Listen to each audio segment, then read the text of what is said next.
Hey everybody, Josh Sigurdson, World Alternative Media here, and of course we're joined by author and economic analyst here at WAM, John Sneisen.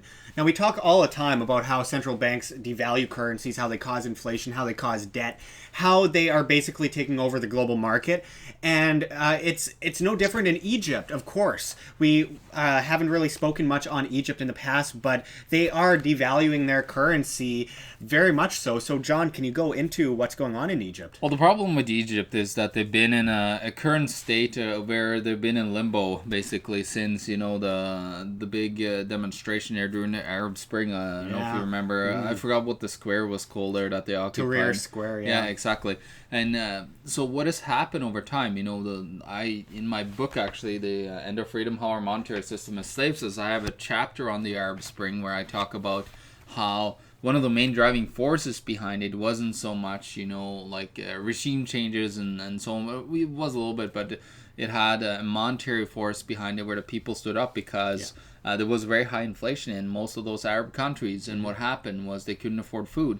Well, what we're looking at currently is another Arab Spring going to start in Egypt because what has happened is that the central bank in Egypt has devalued the Egyptian pound 45%. 45%. That's suddenly like you losing 45% overnight, Josh, in your bank account. Your savings that you saved up lost 45% of its value just overnight. Think about that. Take a very hard thought about that, because what that is that you lost 45% of your wealth, like in a heartbeat, like out of nothing. And that's what happens with these devaluations. And what I think plans over time is, as we move towards a global currencies, they devalue our currencies against the other, major currency, which I believe is probably one of the main focuses is the special drawing right that they really want to implement. And we've spoken a lot about the special drawing rights. There's no doubt that one of the major implementations that they want to push forward with the devaluation of currencies at a global scale, because it is happening everywhere right now, is that they print this worthless fiat currency. It's not money, it's currency. Exactly. Currency doesn't need to hold a specific form of value, physical value. Money does, and money... when was the last time we truly saw real sound money? So what we're seeing is these countries across the world with these globalist central bankers that work in collaboration with each other all across the world, through the IMF, through the United Nations, through all of the Bank of International Settlements. We've got the push for the SDR. The main goal is that they devalue, they crash, they burn, and then they push forward their global currency, which is the ultimate dream, the wet dream of so many of these scumbag central bankers that we've been dealing with for so long. So John, what's coming out of this? Well, so the interesting thing is, after their devaluation, or actually I think it was said that they had to devalue their currency in order to get a loan from who other than what we talked about, the special drawing rights masters, the IMF. And of course they're looking at getting a $12 billion loan from them in order to try to fix their massive deficit that they have currently in Egypt. And kind of go into how that affects them even worse in the future, because that does go down a road. I mean, people think too much in the present and don't think about the future. People are too caught up in what's happening right now instead of what this leads to. So can you go into how that's going to affect them even worse in the future? Oh, exactly. So what's happening is, it's fine to, get a loan to save your ass right now because you screwed up your policy actually in the past, and now you're seeing it. So again, they're just pushing the envelope down the road, and they're just gonna get hurt worse and worse. And of course, the IMF is in now borrowing money, and they want little things and favors from you while they give their money to probably mostly corrupt politicians. Most of it won't even hit usually the actual government budget, and we've seen that in Suriname where they actually claim after the IMF now borrow the money, it looks like the two main corrupt leaders in the country has taken all the IMF loan, which no surprise. This is IMF has done this in so many countries over time and time and time again, and they won't stop because they have a racket going on here, and they're making tremendous amounts of money. And they, of course, they have deals with their big bankster friends around the world to then write into the loan that you have to do this and that and this. And even Canada had to do healthcare reforms because they received an IMF loan back in the day as well. So what they do is they want to have these little footnotes, that you got to fix this and this and that in order to get a number, or sell, your main business, or anything that the government would have, or the people would have control over. They now sell to foreign interests, and this is what happens all over the world, and there's nothing that is stopping these guys, because they're trying to say now, there's not going to be anything happening in the streets in Egypt, because people are going to be totally fine with this, even though that they're extremely angry. They're just going to go along with it, and it's necessary. It's very necessary. They try to claim that in order wait until the bread lines. Yeah, in order to fix the economy. The issue is that the governments are running deficits in the first place. They should never have any deficits whatsoever, because they're actually spending more money than they collect and extort in taxes from you. Yeah. And then they actually go out and borrow more money that they didn't, first of all, you didn't consent borrowing that money. Yeah. And neither did most of the people in Egypt. Like, there's nobody there that are consenting to these there's never consent. Corrupt government. Yeah, there's exactly. never consent, and it's such a huge script. It's such a scam, because, like you mentioned with the IMF, they get those special favors, and it all works out in their favor because they thrive off of debt. They love debt. The people get plundered under the heavy rain of debt that they have to deal with without consent by this worthless printing of currency, this manipulation of the markets, this rigging of interest rates, and etc. And then the people suffer, and the people in power, they thrive off of it. So, John, just going a bit further into it, what else do you have there? Well, it's not too much more we need to go into when it comes to that. Like, the thing is, they're going to devalue their currency. They have a floating currency. They don't have a peg to the US dollar or anything. Yeah. So they could do whatever they want. So the exchange rate actually has changed from about 2011. It was around 6 Egyptian pound to a dollar. Now, the current exchange rate is right at 15.24, which actually takes it to over a 100% increase in the exchange rate, which is, as I said, 45-50% decrease in the value of the Egyptian pound overnight. That's a massive devaluation, because you have all this money that you had saved up, and then suddenly, let's say that you had $100,000. Yeah. And then they devalue that $100,000 to 50%. Well, now you have $50,000 worth of money. So, like, it buys you half of what it did the other day. Yeah. These currency devaluations, trying to increase the value of their currencies, it's BS, because what is happening around the world, there's a massive currency war going on. It doesn't matter if you devalue your currency, everybody else does it, so you're gonna have to do another round of devaluations, and you're just gonna see increasing inflation and the loss of the value of your local currencies all the time. Like, it's not gonna change whatsoever. There's gonna be a constant move towards this. It's a race to zero.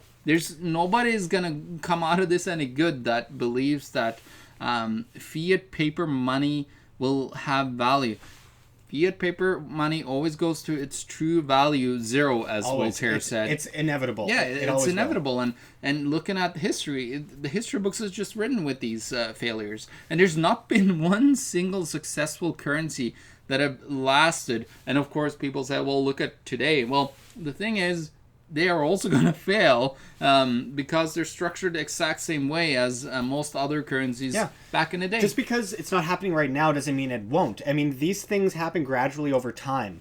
What we're going to see with the U.S. fiat currency, with the Canadian dollar, with the British, I mean, we're going to see it all over the world. It's going to hit everyone, because the fact is they implement the exact same rule of just printing worthless currency out of thin air, creating debt devaluation and inflation. It's a fraud. It's a scam. And what the individual needs to do is they need to insure themselves. We've talked about it so many times before.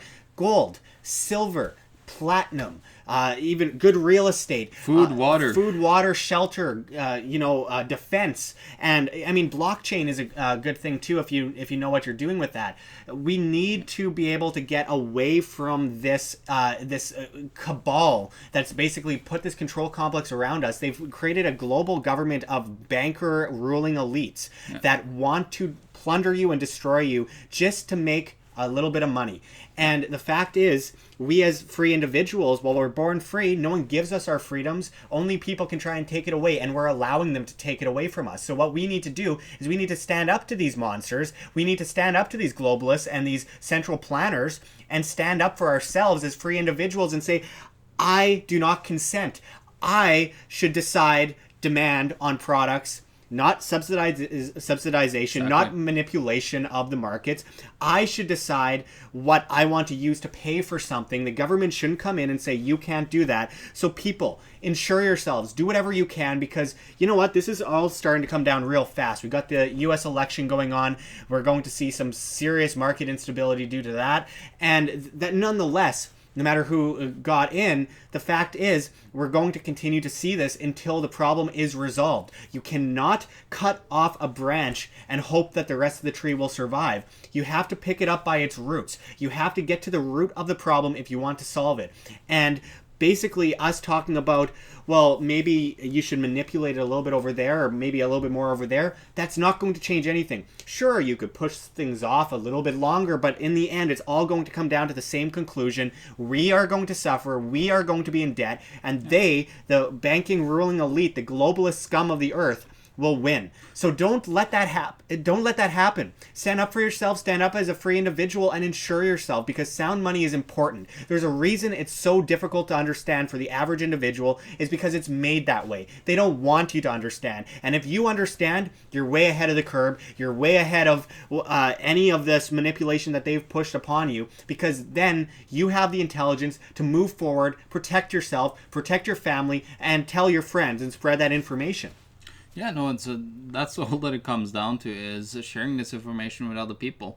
There's been so many people that have tried to invent, a new paper type of currency and believe that they can manipulate it into something new.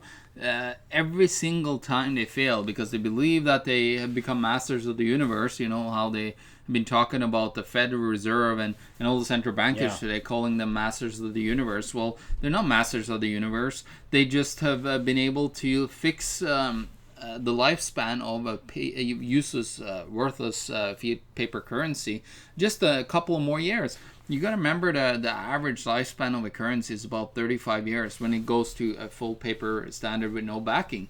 And this will happen to all our currencies that we currently have. And when you go and look at how long they lived, well, most of these currencies actually were backed by gold, silver, and coinage before they actually started to deteriorate. So looking at the lifespan, some people told me, oh no, it's been here for over 100 years. No, not in the paper form. The paper form, it's only been here for about 45 years. That's Absolutely. That's and you know what? We've talked about this before, but it's been 1,000 years almost. 1024 AD was the first kind of fiat currency in China. And, it would seem that people would understand after 1,000 years that this isn't working. But you know what? These banking ruling elites are laughing in our faces, and what we need to do is turn the tables on them. Because remember, there's 7 billion of us and only a few of them. And we can win over them. There's no reason that we can't. It's embarrassing if we can't, because there are literally 99.99999% of the planet against this few. So we need to stand up. And John, what is your bottom line for Egypt? Because I know we do have a lot of Egyptian watchers and viewers, and it would be great if they had something that they can pull out of this where they could say, I can protect myself, I feel somewhat safer. Well, the bottom line, again, we talked about this every single video we do with these small countries that nobody cares about. Egypt is, of course, one of the bigger ones in the... And we care about them. In the Arab world, but the thing is, just remember to protect your wealth, have your wealth insurance, gold and silver.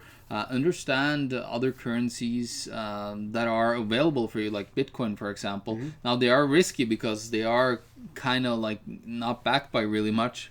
But it is a way, and it's a way for you to circumvent, go around the system itself and avoid being destroyed. If you for example put your money into Bitcoin there and you knew that they were going to devalue it, think about how much you saved over your wealth. You saved everything.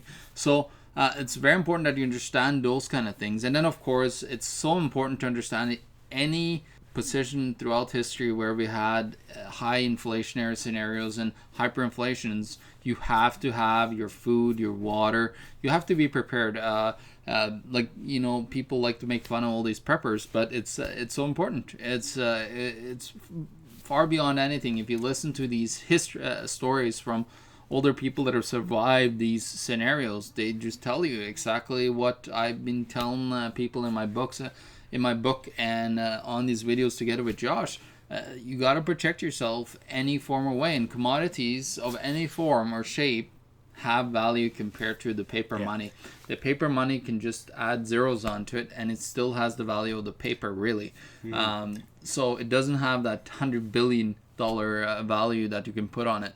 It just have the value of that little paper that you have, which is barely nothing at all. Yeah. Historically, the smartest people have always been called crazy until they are right. So just you have to prepare yourself. If you're not preparing yourself, then what are you doing for yourself? I mean, it's a basic function of humanity to survive. And if you're not willing to at least take the chance, it's better to be over-prepared than under-prepared, always. So just look at that and don't take these people for granted, these people that yell in your ear and they say that you're crazy for prepping.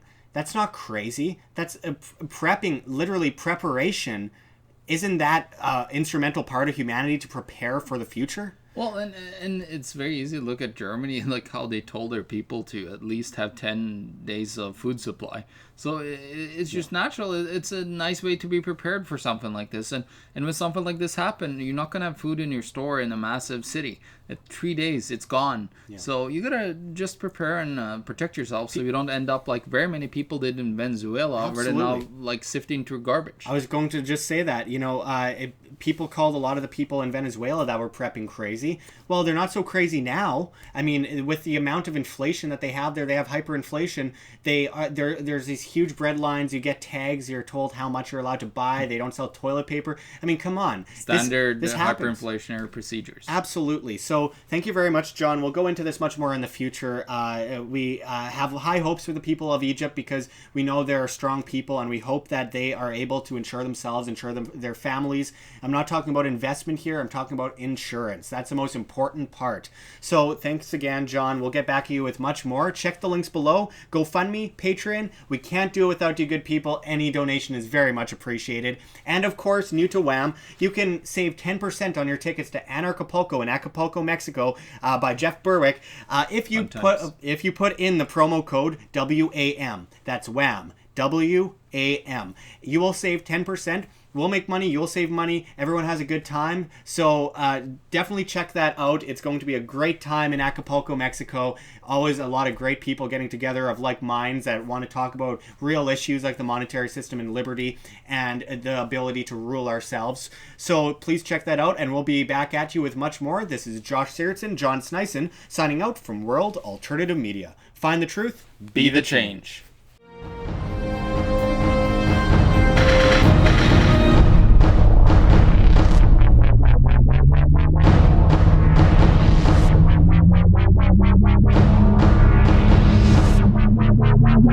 Wow.